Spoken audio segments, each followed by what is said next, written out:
সেবা করে আসছি, শেখ হাসিনার হাতকে শক্তিশালী করে আসছি। ত্রয়োদশ জাতীয় সংসদের সংরক্ষিত নারী আসনে প্রার্থীদের নাম ঘোষণা করেছে বিএনপি। সেখানে হেভিওয়েটদের অনেকেই মনোনয়ন না পাওয়ার খবরে সরগরম রাজনৈতিক অঙ্গন। এই আলোচনার মধ্যেই সামাজিক যোগাযোগ মাধ্যমে ভাইরাল হয়েছে চমকপ্রদ তথ্য।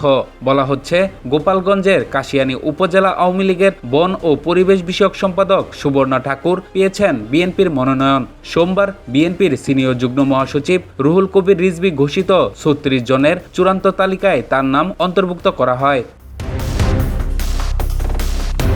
এই ঘোষণার পরপরই আলোচনায় আসেন সুবর্ণা ঠাকুর। সামাজিক যোগাযোগ মাধ্যমে ছড়িয়ে পড়ে তৎকালীন সময়ে উপজেলা আওয়ামী লীগের গঠিত কমিটির একটি তালিকা। ওই তালিকায় ২৭ নম্বরে বন ও পরিবেশ বিষয়ক সম্পাদক হিসেবে আছে সুবর্ণা ঠাকুরের নাম।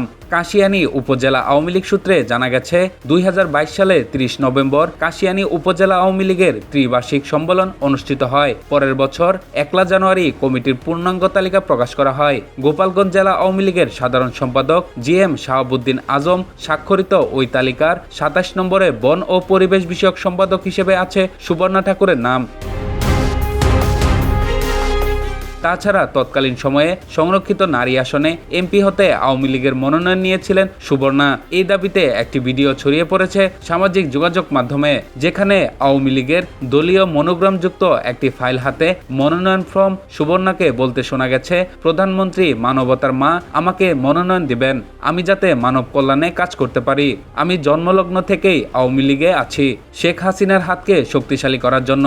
এদিকে এই ঘটনার পর স্থানীয় বিএনপি নেতাকর্মীদের মাঝে মিশ্র প্রতিক্রিয়া সৃষ্টি হয়েছে। স্থানীয় বিএনপির একাধিক নেতা নাম প্রকাশ না করার শর্তে বলেন, দীর্ঘদিন দলের জন্য ত্যাগ স্বীকার করা নেতাকর্মীদের মূল্যায়ন হওয়া উচিত ছিল। অন্য দল থেকে এসে সরাসরি মনোনয়ন পাওয়া আমাদের জন্য হতাশাজনক।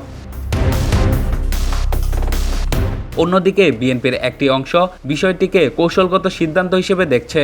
তাদের মতে, বিভিন্ন পটভূমির ব্যক্তিদের দলে অন্তর্ভুক্ত করার মাধ্যমে দলকে আরও বিস্তৃত করার প্রচেষ্টা থাকতে পারে।